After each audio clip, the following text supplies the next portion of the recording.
മലയാള സിനിമയുടെ വേഷമാറ്റത്തിനൊപ്പം ചേർത്ത് വെക്കാവുന്ന പേരാണ് ഷൈജു ഖാലിദ്. ദിശ തിരിച്ച് മലയാള സിനിമ യാത്ര തുടങ്ങി ചക്രവാളങ്ങൾ ഓരോന്നും മുറിച്ചു കടക്കുമ്പോൾ ആ ചിത്രങ്ങൾക്കൊക്കെയും മൂന്നാം കണ്ണായി ഷൈജു ഖാലിദ് ഉണ്ടായിട്ടുണ്ട്. കൂടെ നിന്ന ചിത്രങ്ങളിലൊക്കെയും ഒരു വിശ്വാസ്യത നൽകാൻ ക്യാമറയ്ക്ക് പുറകിലെ ആ കണ്ണിന് കേൾപ്പുണ്ടായിരുന്നു.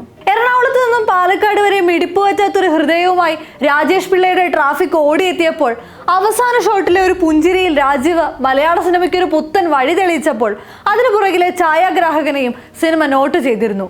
കണ്ണറിഞ്ഞാൽ കാണാ ദൂരം കാത്തിരിപ്പു പുത്തൻ ലോകം എന്ന പാട്ടിനൊപ്പം ഒരു ചെറിയ ഇടവഴിയിലൂടെ കടന്നുപോകുന്ന പോലീസ് വണ്ടിയിൽ നിന്നും രാജീവ് ചാടിയിറങ്ങി വാഹനത്തിന് കടന്നു പോകാനുള്ള വഴി ഒരുക്കുമ്പോഴും വലിയ ക്രൗഡിനെ മാനേജ് ചെയ്യാനായി ആ മനുഷ്യൻ ഓടുമ്പോഴും തിരികെ ആ വാഹനത്തിലെ കേബിൾ ചാടി കയറുമ്പോഴും എവിടെയാണ് ക്യാമറാമാൻ തന്റെ ക്യാമറ ഒളിപ്പിച്ചതെന്ന് കാഴ്ചക്കാർക്ക് ആശ്ചര്യം തോന്നിപ്പോകും. ആ 10 മിനിറ്റ് ദൈർഘ്യമുള്ള സീൻ മതിയായിരുന്നു മലയാള സിനിമയിലെ എണ്ണം പറഞ്ഞ സംവിധായകർക്കും വിശ്വസിച്ച് തന്റെ ക്യാമറ ആ ചുമലുകളെ ഏൽപ്പിക്കാൻ. പിന്നീട് ഇറങ്ങിയ പരീക്ഷണ വിജയ വാണിജ്യ ചിത്രങ്ങളിലെല്ലാം തെളിഞ്ഞു കണ്ടു ആ പേര്.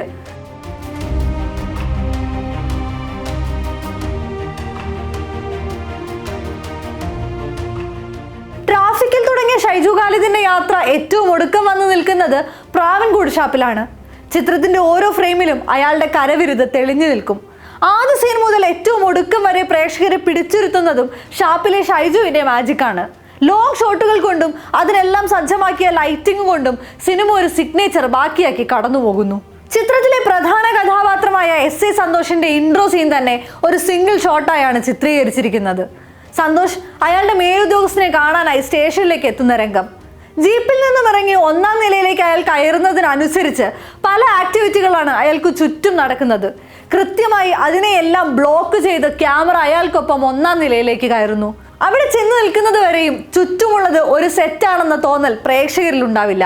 അത്ര തന്നെ സുന്ദരമാണ് മറ്റൊരു സിംഗിൾ ഷോട്ടിൽ ഒരുക്കിയ കൊമ്പൻ ബാബുവിന്റെ ഫൈറ്റ്. പുറത്ത് നടക്കുന്ന അടിപിടി കണ്ടുകൊണ്ട് ഷാപ്പിനകത്തേക്ക് കയറുന്നത് മുതൽ ക്യാമറ അയാളെ പിന്തുടരുകയാണ്. തിരികെ വന്ന് ഒരു കുഞ്ഞു സ്പേസിൽ നിന്നാണ് അയാൾ ചുറ്റുമുള്ളവരെ അടിച്ചു ഓടിക്കുന്നത്. ആക്ഷനും കൊറിയോഗ്രഫിയും ആർട്ടും സൗണ്ടും ഒന്നിച്ചൊറ്റക്കെട്ടായി നിന്ന രംഗം. അവിടെ ആ ക്യാമറ പോയി ദിശ ചെയ്തെന്ന് ഓർത്തുപോകും. ഏറ്റവും ഒടുക്കമുള്ള ഒരു ചേസിംഗ് സീനും അതിനു മുൻപുള്ള ഒരു റൈഡും ഇതേപോലെ തന്നെ സിംഗിൾ ഷോട്ടിൽ പകർത്തിയ ഷൈജു ഖാലിദ് മാന്ത്രികതകളാണ്. ട്രെയിലറിൽ തന്നെ കാണുന്ന കത്തിയമർന്ന ഷാപ്പിന്റെ മുന്നിൽ ബേസിലിന്റെ കഥാപാത്രം നിൽക്കുമ്പോൾ പുറകിൽ ഉയരുന്ന പുകയും അതിലൂടെ നടന്നു പോകുന്ന മനുഷ്യരും അടഞ്ഞ വാതിലൂടെ അകത്തേക്ക് നുഴഞ്ഞു കയറുന്ന പോലീസ് ജീപ്പിന്റെ നിറമുള്ള വെളിച്ചങ്ങളും പ്രാവൻകൂട് ഷാപ്പിന് നൽകുന്ന വശ്യത വ്യത്യസ്തമാണ്. ഇവിടെ ദൃശ്യ സൗന്ദര്യത്തിനൊപ്പം നിൽക്കുന്ന സൗണ്ട് ഡിസൈനിങ് കൂടെയുണ്ട്. വിഷ്ണു ഗോവിന്ദ് സസൂക്ഷ്മം ഓരോ സീനിലും കണ്ടെത്തുന്ന ചെറുതും വലുതുമായ ശബ്ദങ്ങളും നിശബ്ദതയും. ഷൈജു ഖാലിദ് ഫ്രെയിമുകളുടെ മുഖ്യ ആകർഷണം അത് നൽകുന്ന ഇമോഷനുകളാണ്. സുഡാനി ഫ്രം നൈജീരിയയിൽ മുറിയിൽ നിന്നും ഇറങ്ങിപ്പോകുന്ന ഉപ്പയെ ജനലിലൂടെ നോക്കിയിരിക്കുന്ന സുഡു.